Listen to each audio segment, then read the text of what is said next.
How many men did you bring? Not enough. You really want to go out there again? Madness. Madness and stupidity.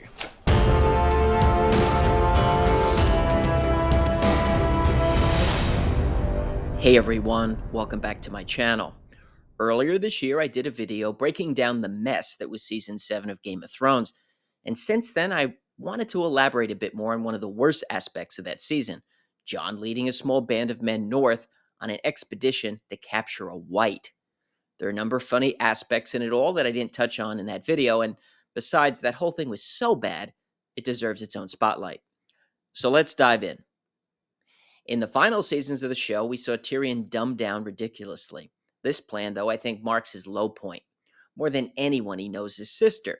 Even if she believes in the threat from the White Walkers, she'll see it as an advantage. Let her enemies fight this threat from beyond the wall, and then she'll deal with whomever is left standing. She's not looking to work with her adversaries on anything, and she's not seeking some middle ground. Oh, but it was. When you play the Game of Thrones, you win, or you die. What's amazing about the Dragonstone Council meeting is that you have all these people gathered, and it's only Varys that offers some mild opposition to the plan. Anything you bring back will be useless unless Cersei grants us an audience and is somehow convinced not to murder us the moment we set foot in the capital. Everyone else is on board for a suicide mission, and Jorah's even the first person to insanely volunteer for it. With the Queen's permission, I'll go north and take one. You asked me to find a cure so I could serve you. Allow me to serve you. Yeah, he got healed so he can foolishly throw his life away. And I know he survived the mission, but no one should have come out of that mindless excursion alive.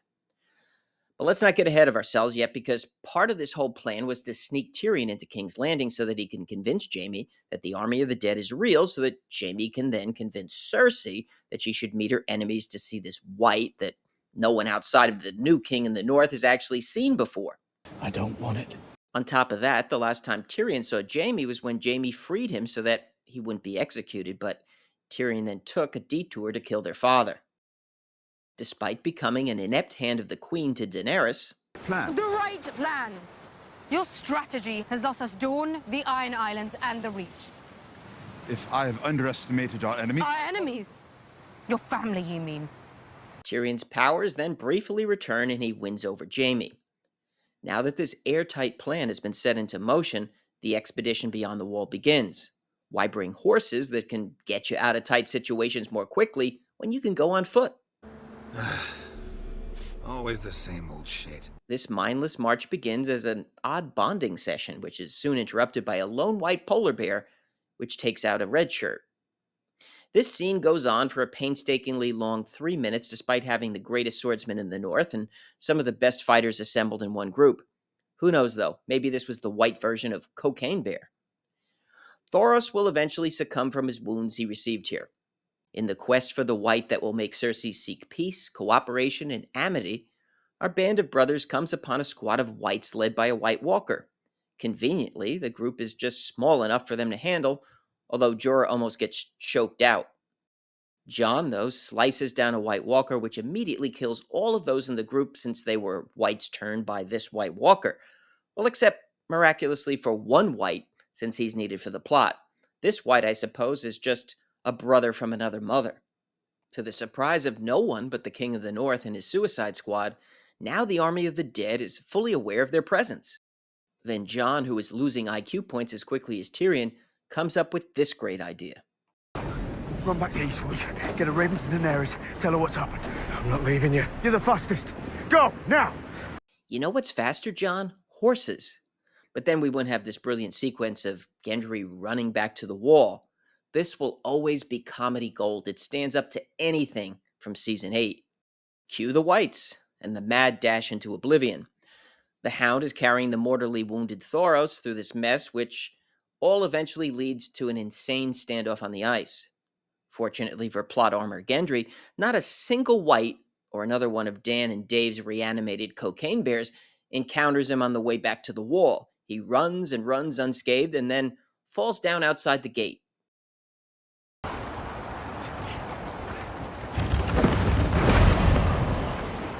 What happened?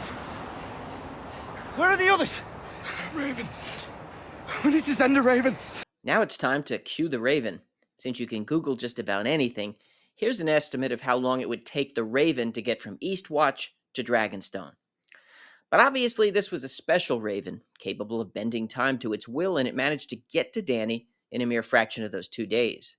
After the Super Raven delivered its message, Dany decides she must save Jon and company, despite the whimpering pleas from the man who came up with this idiotic plan. Sometimes nothing is the hardest thing to do. If you die, we're all lost. Everyone, everything. I love this part too because Jon and his band of morons are somewhere beyond the wall, but Dany really has no idea where. Super Raven was only at the wall, so he couldn't have told her. So she's either using her GPS device, satellite imagery, or maybe the Force. After some nonsensical ice-capade scenes during this standoff between the Night King's army and Jon's group, we get the dramatic arrival of Dany. And I have to give credit where it's due. Visually, the episode is stunning. It's beautifully created, and a credit to those who put these sequences together. Unfortunately, it all goes to waste, though, because the writing is nonsensical. First, we had the Olympic runner Gendry, who ran 2 marathons to get back to the wall, and then we got the gold medal winner in the javelin, the Night King, taking down Viserion with this shot. But you know what's the funniest part of the scene? If you look at this frame, the Night King has a clear shot at Drogon, on the ground, but he decides to take out Viserion in the air at long distance instead of this easy shot, on the ground, where all the enemies that want to kill him are trying to escape. Madness and stupidity. Just another impeccable moment provided to us by the incomparable Benioff and Weiss. Jon is trying to make his way back, but he gets tackled on the 10-yard line and falls through the ice. The Night King, fresh off his gold medal throw to take down Viserion, misses here, so no double gold in these games for him. But he does get to take an ice dragon home with him. Jon's sword is conveniently waiting for him as he emerges from the frigid depths. And in an episode filled with absurdity, Benjen, who disappeared in Season 1, suddenly and inexplicably returns in Season 7 to save his nephew. He's swinging some flaming ball because Dan and Dave love fiery objects. Like so many mysteries in the show, Benjen's will never be addressed. Right for the path. Come with me. There's no time. Go! Yes, there's no time, Jon. The showrunners don't know what to do with me, so I have to die here. It's a shame, too, because the one person smart enough to have a horse gives his to the idiot who led his whole group north without any. If you disconnect your mind from the actual story, the images presented in this episode are amazing. Unfortunately, though, none of it is rooted in George R. R. Martin's Song of Ice and Fire world, where mistakes meet dire consequences. The Great White Hunt is one of many examples where Benioff and Weiss increasingly favored spectacle over substance, and this eventually led to the foundation of Game of Thrones collapsing within upon itself. If you enjoyed the video, make sure to hit the like button, and if you're interested in more on A Song of Ice and Fire and House of the Dragon, listen to Caraxes and subscribe. I want to thank everyone for watching, and I'll see you soon.